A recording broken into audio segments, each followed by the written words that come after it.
One day, I'll be free. Let the games begin! The scorching Thracian sun burned across the rugged hills where Spartacus was born, a land of warriors, raiders, and endless blood feuds. Life here was carved in stone and steel. Children learned to hunt before they could walk. Young men wielded spears before they could read. Spartacus grew up breathing dust, tasting sweat, and knowing that survival was earned, never given. But destiny had other plans. During a campaign along the Roman frontier, his people clashed with the legions. Overwhelmed by discipline and sheer numbers, Spartacus was captured. Shackled like an animal, he was marched south in a chain gang, passing lands he'd never known existed. Vineyards, marble cities, and sprawling estates of the conquerors. Rome had swallowed his freedom whole. In Capua's bustling slave markets, he was stripped, inspected, and sold.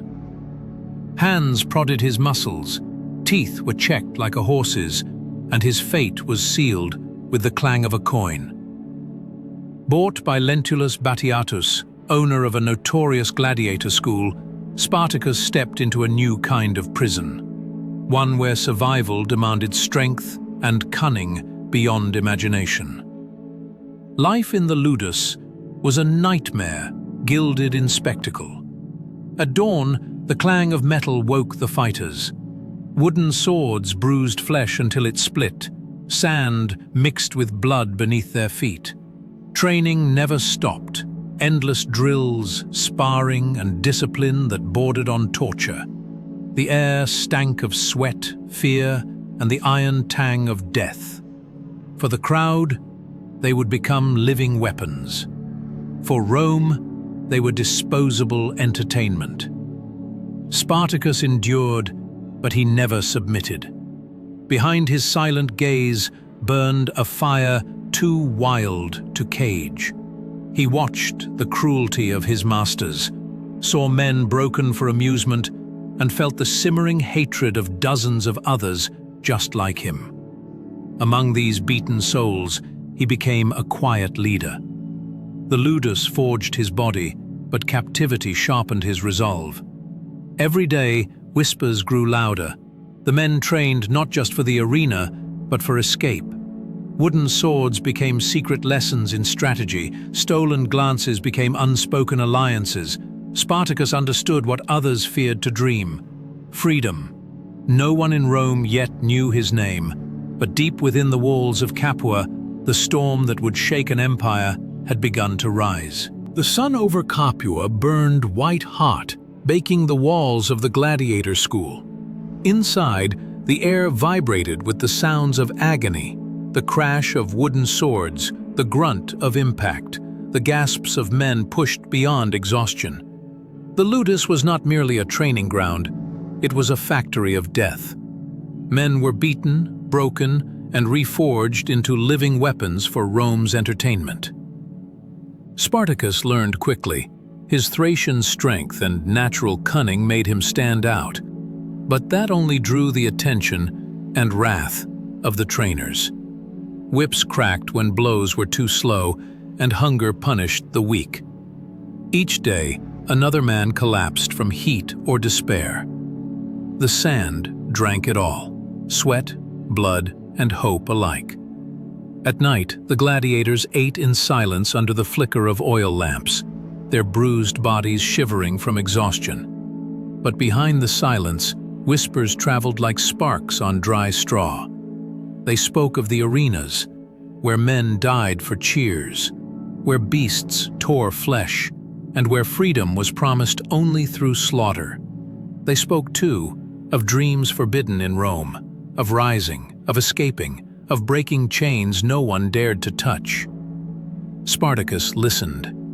He watched. Among the dozens of slaves he found allies. Crixus the Gaul, towering and fierce. Enemaus, a seasoned fighter hardened by scars. and Gannicus, wild and unpredictable, as quick with a jest as with a blade. Together, they became the heart of something dangerous. The plan was born in shadows. It was reckless, desperate, almost certain to fail. They would seize kitchen knives and training swords, overpower the guards, and flee into the countryside. Freedom lay beyond the walls, but so did Roman patrols and death on every road. Still, the choice was clear: die on the sand for Rome's amusement or take their fate into their own hands. The night came. Clouds smothered the moon, and the heavy air carried the smell of rain. Spartacus led 20 men through the dim corridors of the ludus, their makeshift weapons hidden under tunics. A guard spotted them and shouted, steel flashed, and silence followed.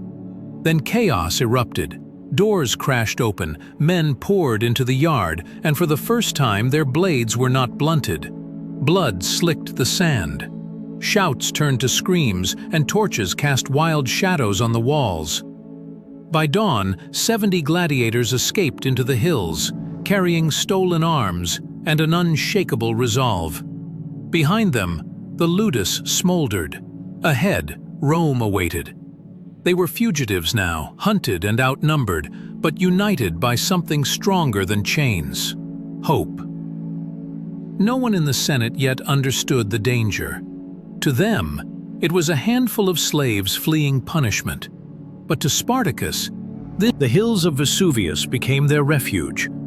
Among the jagged rocks and thick forests, Spartacus and his band of 70 fugitives prepared for war. They had no armor, no organized ranks, no mighty general to lead them. Only hunger, desperation, and an unyielding desire for freedom. Yet, from that chaos, something extraordinary began to form. They hunted in silence, stealing grain from nearby farms, gathering water from mountain springs, forging crude weapons from whatever they could find. Broken chains became hooks, kitchen knives became daggers, wooden shields were carved from barrels. Each man trained beside the others, turning their shared misery into discipline. What Rome saw as mere slaves were becoming soldiers. But the legions came fast. Rome could not tolerate rebellion, not even from a band of escaped gladiators. Praetor Gaius Claudius Glaber marched with thousands of men to trap them on Vesuvius. He believed it would be easy. Starve them, surround them, and crush them. The Senate laughed at the thought of gladiators standing against Rome's might. They underestimated Spartacus. One night, as Glaber's forces slept, Spartacus led his men down the steepest face of the mountain, a cliff so treacherous that the Romans hadn't guarded it. Using ropes twisted from vines, they descended silently into the darkness, hearts pounding as rocks slid beneath their feet. At the base, they crept behind the Roman camp. When the attack came, it was like lightning striking dry earth. Screams erupted, fires roared, and chaos devoured the night. Gladiators armed with stolen swords and unmatched fury cut through the disorganized Roman lines. Soldiers fled into the darkness, leaving weapons, supplies, and fear behind them. For the first time, Spartacus had won. Word of their victory spread like wildfire. From villages and farms, slaves began to run. Hundreds joined them, then thousands. The small band of fugitives became an army. Men and women, Gauls and Thracians, shepherds and gladiators, united under one cause: freedom or death. Yet victory came with danger. The more they grew, the more Rome turned its gaze upon them. In the Senate, whispers turned to warnings, and warnings became outrage. This was no longer a handful of fugitives, it was a movement, a force the Republic could not ignore. Spartacus knew what was coming. The legions would return, stronger, disciplined, merciless. But standing atop the hills with his army behind him, he felt something Rome had not crushed: the unbreakable will of men who refused to kneel. The fight for freedom had only just begun. The rebellion had become a storm. By the spring of 72 BCE, Spartacus commanded more than 70,000 men and women, shepherds, peasants, fugitives, and former gladiators, forged into an army.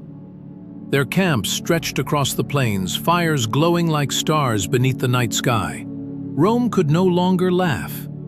The Senate sent 2 consular armies, nearly 40,000 soldiers, to crush the uprising. They marched in from opposite sides, believing they would trap Spartacus and his rebels like prey. But Spartacus was no ordinary leader. He read the terrain like a seasoned general, anticipating Rome's every move. On a fog-drenched morning, the first Roman column advanced along a narrow valley. Hidden among the rocks above, thousands of rebels waited, silent and still.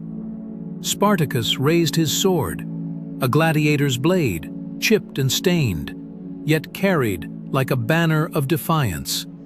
The signal came. Boulders crashed from the cliffs, tearing into Roman ranks. Arrows whistled from the high ground, and with a deafening roar, Spartacus led his fighters charging down the slopes. The valley erupted into chaos. Trained Roman formations shattered under the weight of desperation and fury. By dusk, the Roman army lay broken. Their weapons and supplies now armed Spartacus's forces. For the second time, the impossible had happened. Rome had been defeated. But victory came with blood. Thousands of rebels fell alongside the Romans, their bodies lying in the mud beneath blackened skies. Spartacus walked among them that night, silent, his torchlight flickering over faces both free and fallen. He knew their fight had awakened the wrath of the Republic. The Senate responded with fear and fury. They appointed Marcus Licinius Crassus, Rome's wealthiest and most ruthless general, to end the rebellion once and for all. Crassus brought 50,000 elite legionaries, hardened soldiers trained for conquest. He ordered walls and trenches to cut Spartacus off from supplies, slowly tightening the noose around the rebels. Inside the camp, tensions grew. Some leaders urged Spartacus to march north and cross the Alps, returning home to freedom. Others demanded they turn toward Rome itself, to burn the city that enslaved them. Spartacus stood between 2 paths, neither without blood. Meanwhile, Crassus waited like a predator, certain the gladiator's courage would lead him into his trap. The final confrontation was approaching.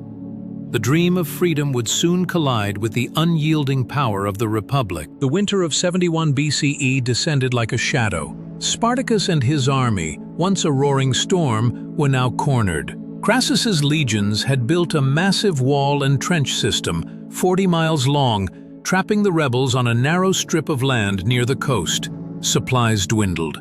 Hunger gnawed at them like wolves circling the camp, but Spartacus refused to surrender. He gathered his remaining fighters, barely 50,000 now, worn by months of pursuit and endless battles. Standing by the campfire, his voice carried over the cold night air. "We are not slaves anymore. If we must die, let it be as free men." The rebels cheered, though fear lingered in their eyes. Some whispered of escape, others sharpened their blades, ready to face death head-on. Spartacus chose neither despair nor retreat. He chose defiance. At dawn, he led a desperate breakout. Under cover of rain and thunder, his army attacked a section of Crassus's defenses, tearing down palisades with bare hands, hurling flaming torches into Roman lines. For a moment, it seemed the impossible would happen again.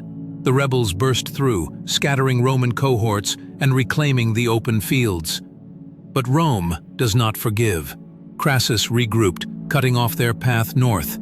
Days later, on the flat plains of southern Italy, Spartacus faced the full might of 8 Roman legions.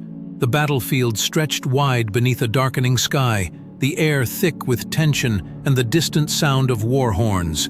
Spartacus rode forward, spear in hand, his crimson cloak torn by the wind. He turned to his men one last time.